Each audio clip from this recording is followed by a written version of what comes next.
आंध्र प्रदेश के तिरुपति सब रजिस्ट्रार दफ्तर में एंटी करप्शन ब्यूरो यानी एसीबी ने अचानक छापामार कार्रवाई की है।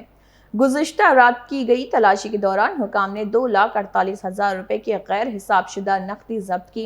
एसीबी हुकाम के मुताबिक दफ्तर में मुबैना बदउनवानी और बेज़ाब्तगियों से मुताल्लिक़ अवामी शिकायत मौसूल होने के बाद कई दिनों से निगरानी की जा रही थी। गुज़िश्ता हुए 42 रजिस्ट्रेशन के दस्तावेजात और नकद लेन देन की भी जांच की जा रही। एसीबी ने दफ्तर के अमले और दस्तावेज नवेसियों से पूछताछ शुरू कर दी है। जिला ప్రజలందరికీ తిరుపతి ఏసీబీ అధికారైన నేను ఎం శ్రీనివాసరావు డిఎస్పీని నాతో పాటు మా సిబ్బంది ఇన్స్పెక్టర్లు సిబ్బంది అంతా ఉన్నారు।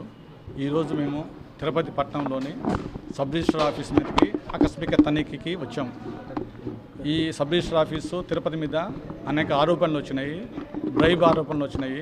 దీని మీద మేము నిఘా పెట్టాము। నిఘా పెట్టిన తర్వాత ఉన్నతాధికారుల యొక్క ఆదేశం మేరకు ఈరోజు మేము మా సిబ్బందితో సబ్ రిజిస్టర్ ఆఫీసు తిరుపతి మీద సర్ప్రైజ్ చెక్ చేశాము।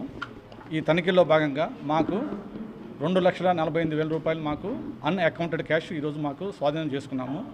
దీని మీద మిగతా అన్ని రికార్డ్స్ కూడా వెరిఫై చేస్తున్నాము।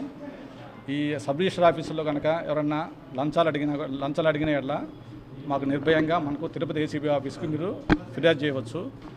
ఈ ఎస్ఆర్ఓ ఆఫీస్ కాకుండా మిగతా ఎక్కడైనా సరే లంచం అడుగుతుంటే ప్రభుత్వ ఉద్యోగులు వాళ్ళు చేయాల్సిన పని చేయకుండా లంచం అడుగుతుంటే ఏసీబీ అధికారులు తిరుపతికి మీరు లిఖితపూర్వకంగా కనుక మీరు మాకు ఫిర్యాదు చేస్తే మేము ఖచ్చితంగా మీ రిపోర్ట్ని పరిశీలించి విచారించి మేము దాని మీద నిఘా పెట్టి కంపల్సరీగా వాడిని పట్టుకోవడానికి మేము వాళ్ళని పట్టుకుంటాము। ఈరోజు ఈ తిరుపతి ఆఫీస్లో దాదాపు ఈరోజు 42 రిజిస్ట్రేషన్ జరిగినాయి। ఈరోజు వాటికి సంబంధించిన అన్అకౌంటెడ్ క్యాష్ 2,48,000 మేము స్వాధీనం చేసుకున్నాము। ఈ స్వాధీనం చేసుకున్న తర్వాత మిగతా అన్ని రికార్డ్స్ వెరిఫై చేసి వివరాలు తర్వాత తెలియజేస్తాం। Thank you sir. ఎంతమంది వాళ్ళ పేర్లు ఏమన్నా స్వాధీనం చేసుకున్నాం? అన్అకౌంటెడ్ క్యాష్ స్వాధీనం చేసుకున్నాము। వీటి మీద మేము ఇంకా వాళ్ళ ఎస్ఆర్ఓ గారిని, వాళ్ళ స్టాఫ్ని, జూనియర్ అసిస్టెంట్, సీనియర్ అసిస్టెంట్ని మేమంతా వివరణ తీసుకోవాలి। ఇంకా తీసుకున్న తర్వాత వివరాలని మీకు తెలియజేస్తాం। Thank you.